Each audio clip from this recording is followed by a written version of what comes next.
Welcome to the Time for a Reset podcast, the podcast where I, Paul Frampton, interview senior marketers on the big issues of the day and the thing that they want to see reset with an ever-changing landscape.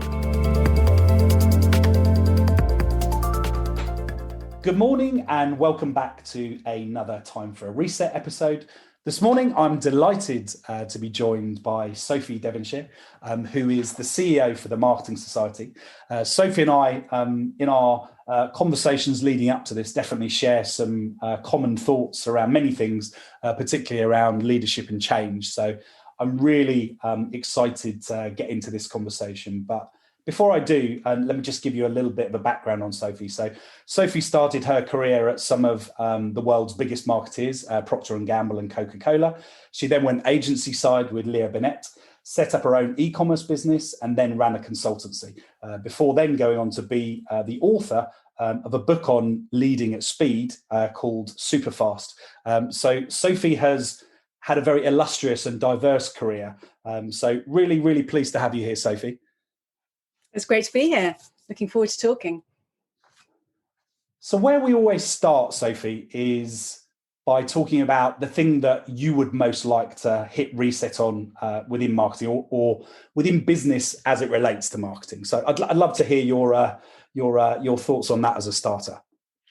So, Paul, I guess I want to cheat and have two resets, if that's okay. That's okay. I think the first one and the most important one for me, having spent the last 6 months in this new role with the Marketing Society and having talked to a lot of great marketers, I think it is time to reset on how some people are viewing or how some people view marketing as a profession and as an industry.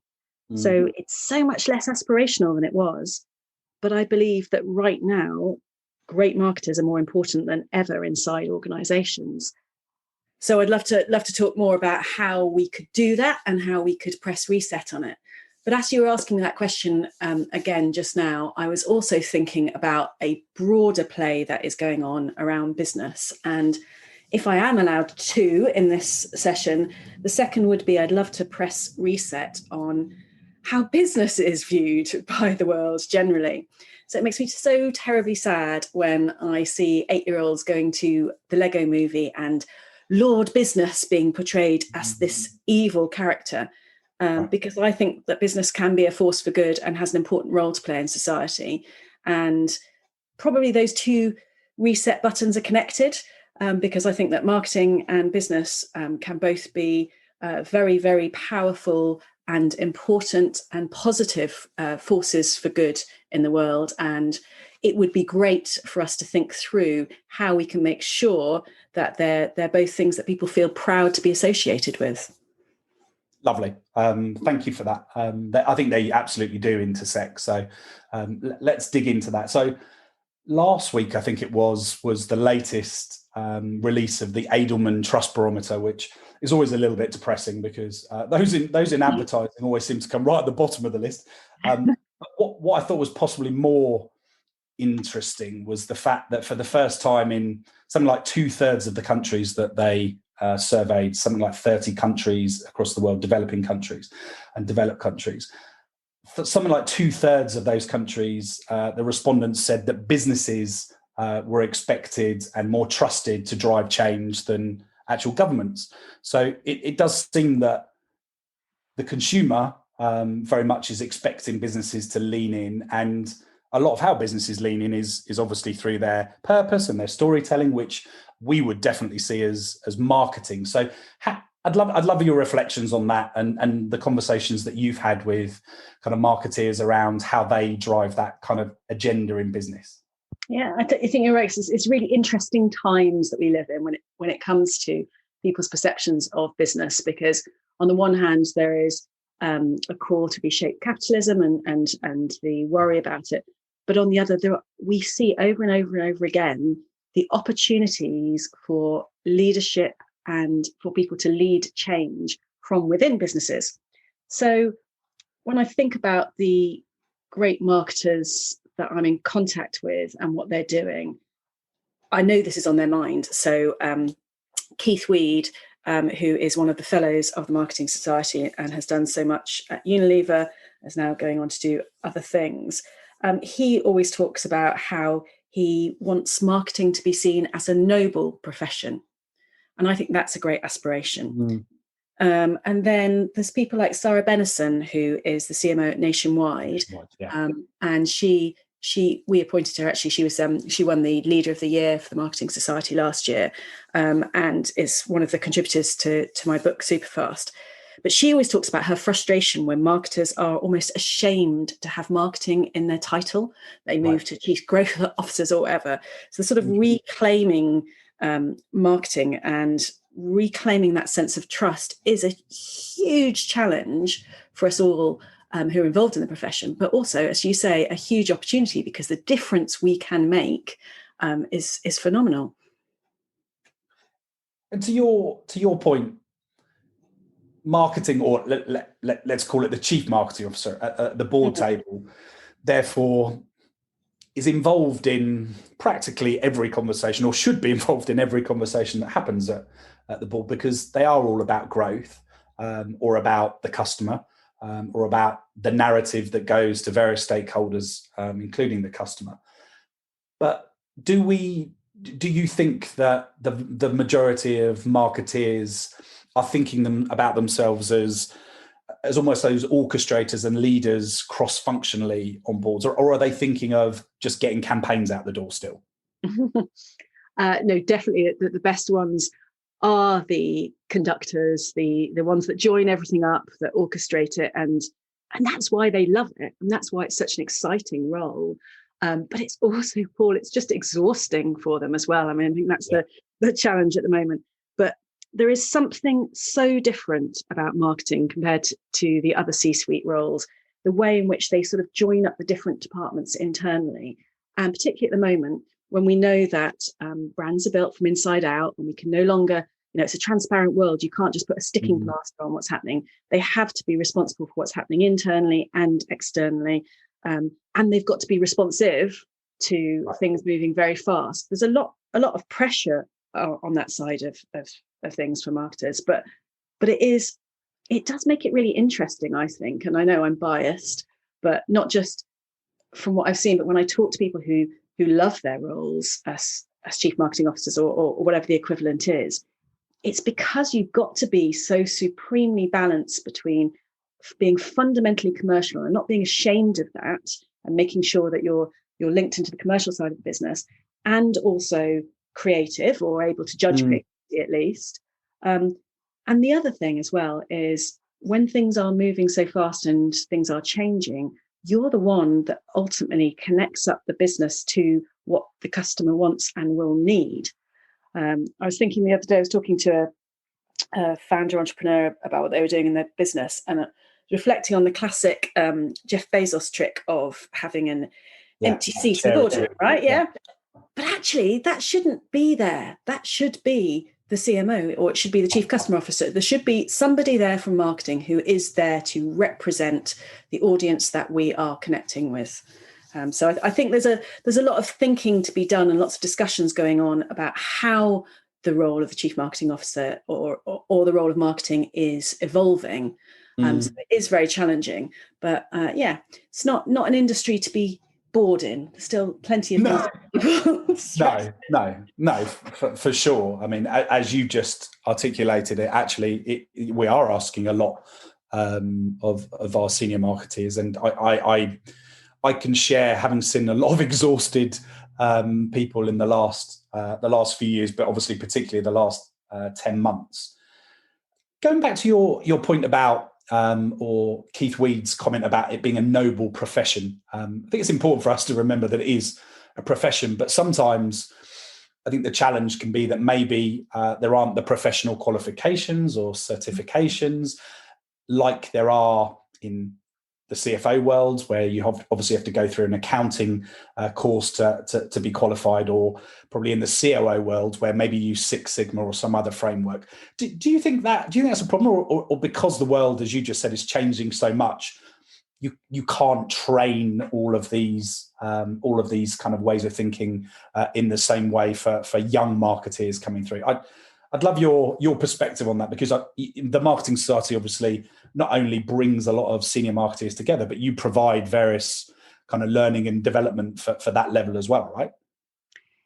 Yeah, no, I think it's an interesting question when you think about the different professional qualifications out there.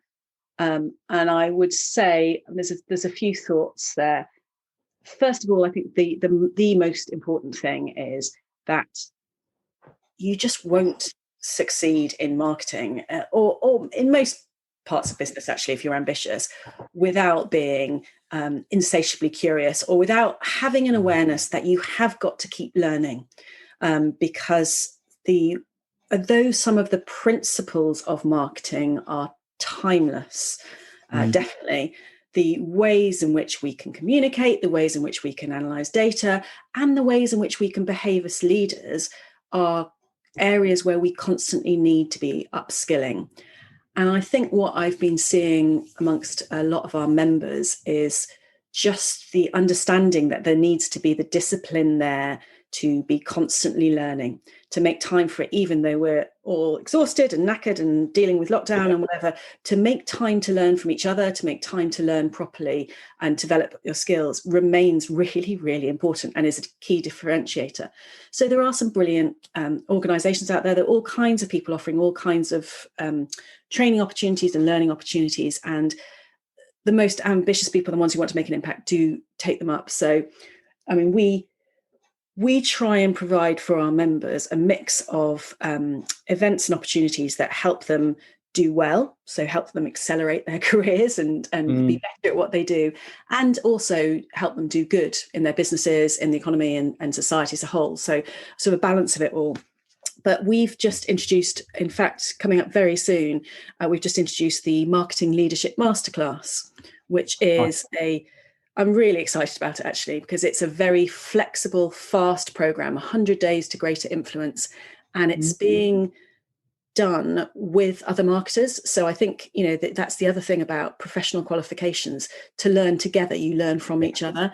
And we've got Thomas Barter, who is an incredible, marketing leadership expert. And the course is based on a study of what makes marketing leaders successful. And we've got Sil Salah, the CMO, and we've got a number of other people who are basically taking the marketers through this program, and it's all done flexibly. So there are ways to develop what you're doing in a shorter, faster way. So you don't have to then go away and necessarily go and do, an extra degree or an MBA. Though, of course, there are some great ways to learn there. But I think for marketing, so much of it is head and heart, it's gut and brain. It's just all the different parts of it that you have to learn about. So the advantage of learning with other people and learning while you're doing your job is also great, because you can then take that learning back and apply it straight away, because it is such a iterative, interesting, changing profession. Yeah, beautifully articulated. And I couldn't agree more with you that it's and not either or.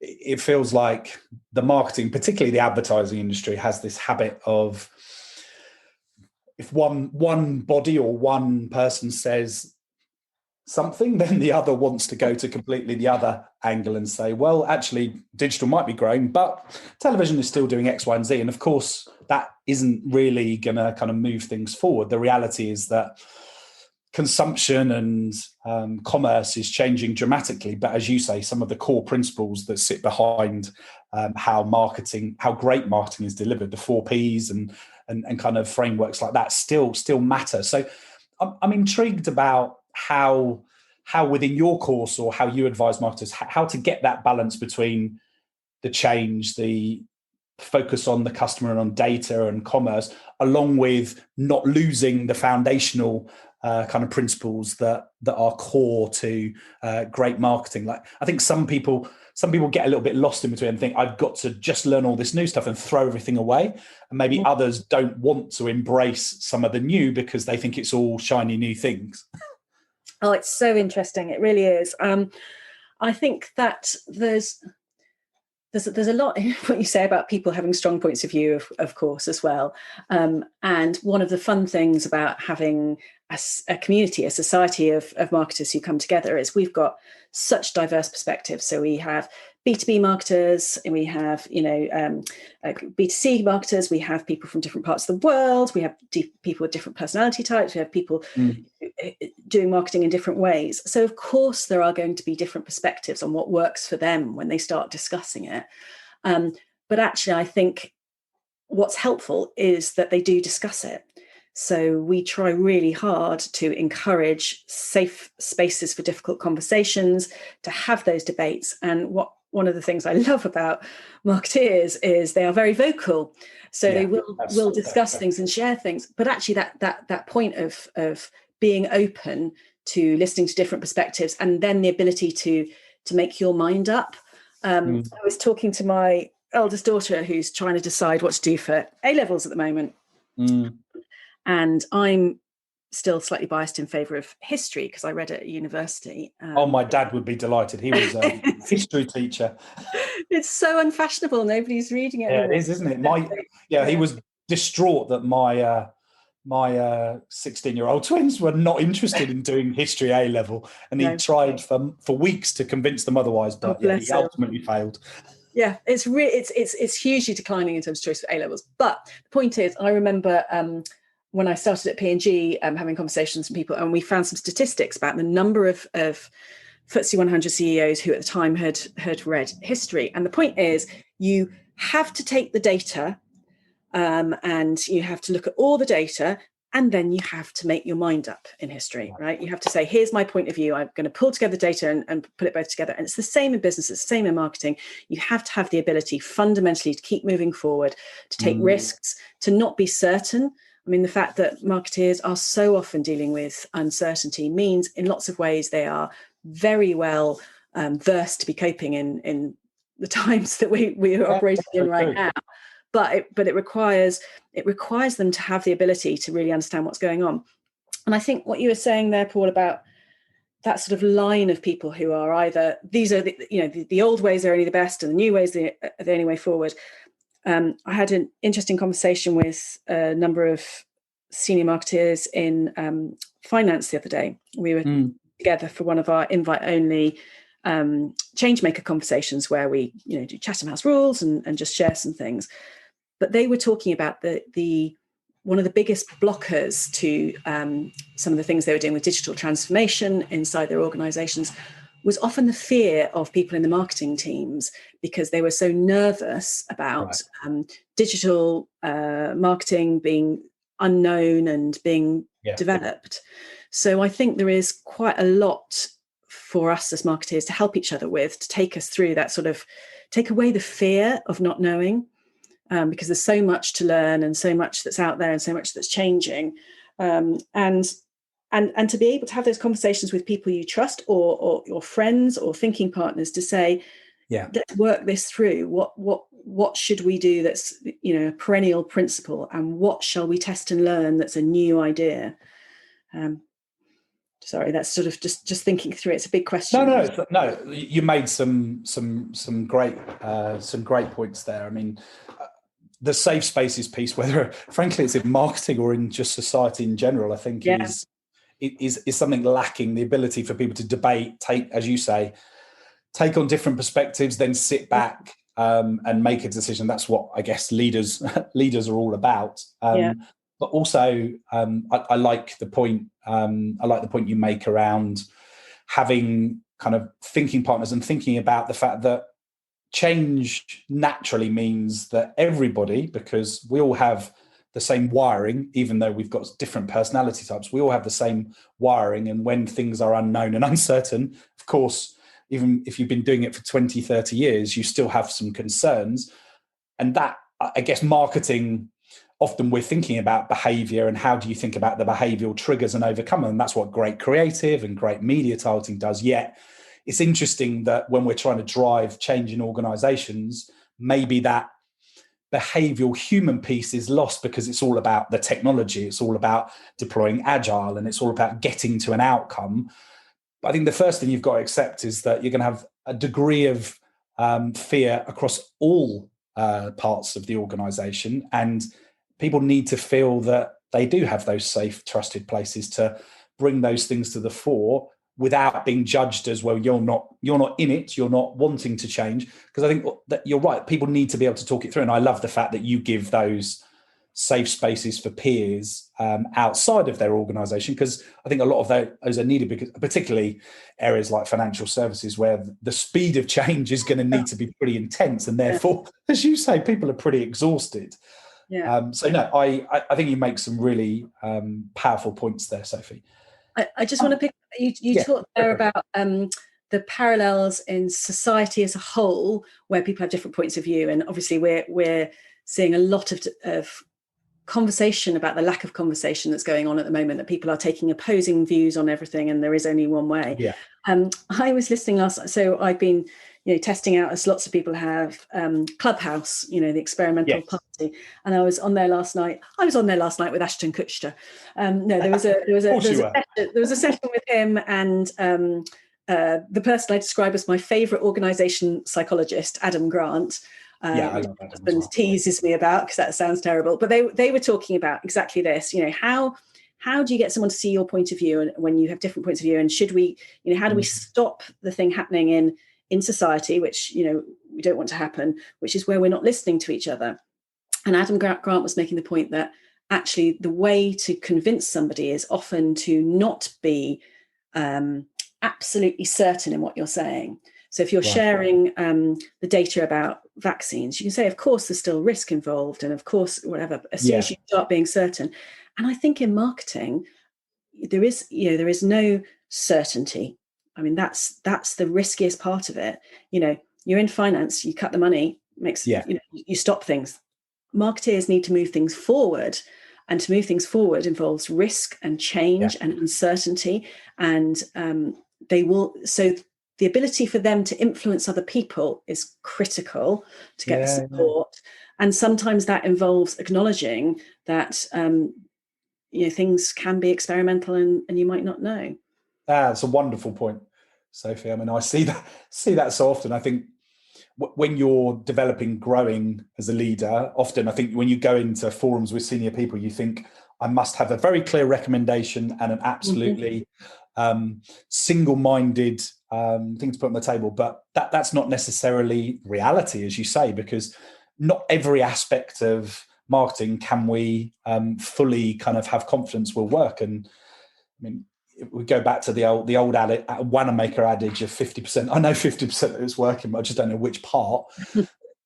Digital's definitely helped us move that on, but there's still always going to be a degree of risk involved in any marketing. And I think we know that the bravest marketeers have actually developed the most or generated the best impact. Yet getting people comfortable about risk is a skill in itself. And I think you're right to call that out. And I wonder, I mean, probably not the time to go into that, but I wonder if like that, the masculine behavior we've had around board tables in terms of, we know exactly what's happening, we can now make a decision, doesn't necessarily always help. And a slightly more feminine behavior would be to discuss and get different diverse perspectives and look at the different scenarios before you jump wholeheartedly into a decision, because that may not be the right one. Yes, you're right. This is a whole big subject. I think my challenge on that would be, I'm not sure it's always a masculine or feminine difference there. I would say it's trying to make business more human, and trying to make it more empathetic, which is a cliche but an important one. And actually, it gets you down to leadership decision-making behavior. And the best people who make decisions in organizations, as far as I can see, are the ones who understand that too fast is foolhardy, but too slow is stupid too. Yeah. And you're absolutely right. You've got to listen to all those perspectives and still make a decision. Agreed. And that's why I deliberately don't call it male versus female, just masculine and feminine traits. Yes, no, that's a fair point. Yeah. We need the empathy. Anyway, I think you know where I'm coming from. And we need to work as teams then. I mean, that's the point you're making there, which is... Yeah, exactly. And bringing it together. Yeah, and recognise that while we're all wired the same, we all have kind of different ways of looking at this. Some of us are more naturally analytical versus empathetic, and vice versa. And we need to recognize that we need to change those things, but also put other people around us that bring those skills, so that you get measured decisions rather than just single-minded decisions. Completely. I think that's such an important point. Using everybody's brains and different cognitive diversity, and the impact that can have on making it more like. You could do a podcast just on that, actually. Yeah, no. So I want to move us on and come back to one point you made around doing good. And I know we talked a little bit about the fact that the Marketing Society is doing a lot of work around how can marketing help make the planet better. It's obviously a topic on everyone's mind as we hopefully start to see the light at the end of the tunnel from this pandemic. Now, being a bit provocative, there's some great examples from Unilever, kind of Pullman and Weed and whatever else, and obviously from P&G as well. But are there enough examples of this really being put front and centre in marketing around board tables in organisations? I think all organisations are looking at sustainability across the business now, and it's a topic that's there. The question is, how do we as marketers, how do people have the skills both to influence but also to think through the complexity of the subjects being, right. So go back to, why this is a pressure time for marketers. Marketers have to move really fast at the moment, often with less money because of what's happening in the economy in some industries, but not all. They have to have that innate mix of technological understanding and human understanding and keep abreast of changing times. And they also have to have this mix of being responsible and responsive. So the responsible side of it all is that marketers are increasingly called on, or want to understand how they can make their businesses not just survive, but thrive for the long term, and do the same in terms of being a responsible part of society. So I don't think it's probably for us to sit here and say everybody should do this. Right. I think the reason we are bringing people together a little bit more to have discussions around this is because it is such a complex and important topic. And rather than being preachy, I think what we're interested in is finding practical ways to help people think things through, to go faster, to grow faster in terms of their learning. So we've got an interesting session this Thursday with Marketing Society members, where one of the things we've been trying to do is bring people together a little bit more, because all our members love the bit where they have serendipitous or intentional connections with other members, and it's so hard to do right now. So our Thursday session this week is a connections and conversations session where people can just meet some other marketers and get to know them, other Marketing Society members. And then we'll have a discussion around, can marketing save the planet? A fairly big topic. Yeah, I love it. Start big and expansive. Yeah. But we're not going to be there. I'm certainly not going to stand up and tell everybody what to do. But we go back to the point about allowing the conversations to move things forward, allowing people to learn from each other. So there's some interesting things happening amongst our members, where someone the other day who works in the insurance industry wants to talk about what they're doing from a climate change point of view. And I think when we think about marketing and saving the planet, we focus immediately into packaged goods and the impact that's been there. Supply chains, But it's so much broader, and it's so much more interesting to take it out and just understand what people are doing and what they can do. It's a what should we be doing, but also what can we do to influence that and to do it in a positive way. So it is an essential conversation to be having, but agree. And it kind of goes back to the point you made earlier around businesses making sure that they have a human focus, because part of the reason why this is so much on the agenda is it's now part of the conversation of just people day to day talking about what their role and responsibility is, and then they look to business because they see governments possibly not solving some of these problems. So I can certainly see how how it needs to be a key topic for conversation in marketing. I think like if I piece together some of the things we've talked about since the outset, there's a lot, isn't there? Like you say, I mean, as a CMO, if you've got to start and kickstart that conversation as well as bring the outside in, not just the customer, but also insights, then you're thinking about digitization and moving to a direct to consumer model. And then you're thinking about how do you change the structure and the operating model. Like you say, it's a challenging but exciting time to be a marketeer. So do you think marketers put enough time aside to upskill, or are they enabled to put enough time aside by their kind of peers and bosses to really upskill? Because there's a phenomenal amount of things that you need to master there to be able to be a great marketeer at a board table, isn't there? Yes, yeah, it's pretty overwhelming when you think about it like that. I think the majority of smart organizations do allow people some time to do this, but it is down to the individual marketer to make time to be curious, to learn and make it happen. And I think it's an essential discipline for anybody, particularly if they want to be a leader. And you hear about, I mean, there are plenty of people who role model this, Warren Buffett, Bill Gates, the 5-hour rule. Yeah. Are you reading? Are you learning or whatever? The thing I love about the Marketing Society, though, is it's a really good shortcut because you don't actually have to know everything. You can learn from each other. Yeah. So I see people coming together and having conversations and sharing what they've picked up and perspectives, and it accelerates everything else. So I think it's really nice about that. No, I think it's a really important point with learning, isn't it? That it doesn't require you to necessarily have to read 5 books a week, as some people put out. There are 5 books a day, isn't it? That I heard that Elon Musk apparently. It's like it's like a lot of entrepreneurs on Instagram, where you put out this behavior that is almost unreachable for most people. The reality is, if you get some guidance, connected into some safe places, listen to the right podcast, read some of the right kind of summaries of different concepts, that can help as well. So I think it's nice to help people see that you can chunk up learning and development into manageable slices, so that if you only spend half an hour every day, you're still moving forward. You don't have to go and sign up and do a new MBA, because there's this slight kind of almost like perception that if you're going to become an expert, you then need to go and spend 6 months outside of the business going and doing that. But then, of course,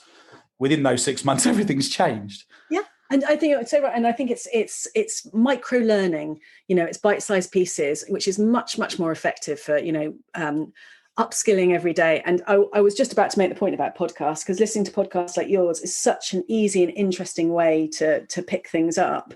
And I think one of the best things of the last few years has been that popularity of really good podcasts. So there are lots of ways to keep learning and to learn together. Yeah, I won't disagree with you on that.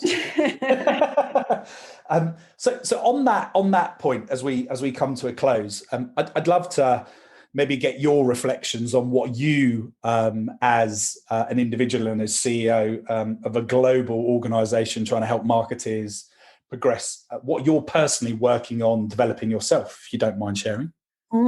So I am feeling incredibly ambitious for us as a society. So really want to work on how we as a community can make a difference, to bring together some great marketeers to make a difference in their businesses, because it's needed, in the economy as a whole, and across the world. I think that marketeers are the ones that truly can make an impact and make a difference, and we can help them. So we have a 2021 theme around the year of the change makers for us, because we know that, 2020 was a ridiculous year. It was a year like no other, but we all discovered what's possible under pressure. And then in 2021, which is such a critical year for so many organizations, we need to innovate and evolve. We need to ride the waves of change that are there and transform. And I think that marketeers have always been change makers. They've always been the ones that have the courage to shape the future and drive impact and effectiveness. So the ambition for me is for us as change makers to bring together the great marketeers to help each other do well and make a difference. And because that ambition is there, there's probably quite a lot going on, in my head to make sure that we can support that as much as possible. And for me personally, to get the pace right, I want us to move really fast. We're evolving a number of the things we're offering to Marketing Society members. We're just about to launch the Marketing Society Coffee House, which is a great place to have the conversations we've just talked about. It's not a real coffee house. Right. It's a digital platform for people to connect. And bring your own coffee. Bring your own coffee, exactly. Well, access it from anywhere, which is great. So we're trying to be as responsive as possible and change things. But also for me personally and for everybody, I think there is the awareness that being responsive and responsible remains at the heart of it all. So what are we doing together to actually shape positive change for the marketing industry, to shape positive change for business as a whole? There is so much that can be done, and so much I want to do. Unfortunately, not quite enough hours in the day. So if I could ask for a deadline, extension on the deadline, 36 hours in the day, we might get it done. Lovely. Look, I really appreciate you sharing that. And usually what I do at the end is try and summarize the conversation, but you just did a much better job than I probably could have doing it. And I think what's stayed with me is the fact that as senior marketeers, or even marketers at any level, our job is not just to do well, but also to do good and to help drive that change agenda, because we have a great responsibility to the people that obviously see kind of the advertising and marketing, but also expect brands to take more of a leadership position in helping the world to kind of come out of this current pandemic, but also help solve some of these systemic issues and kind of big societal issues that we grapple with. So, Sophie, thank you so much for your time. I've really enjoyed it. We could have gone for another 35 minutes, but sadly we've run out of time. So all that remains is for me to appreciate you. Thank you. Thank you, Paul. It's been so good to talk. Thanks for tuning in to another episode of Time for a Reset. I hope you enjoyed this one as much as I did. We'll be back talking to a senior marketeer very soon. Make sure you don't miss out on any new episodes by subscribing on Apple, Spotify or SoundCloud, and leave us a review at timeforareset.co.uk.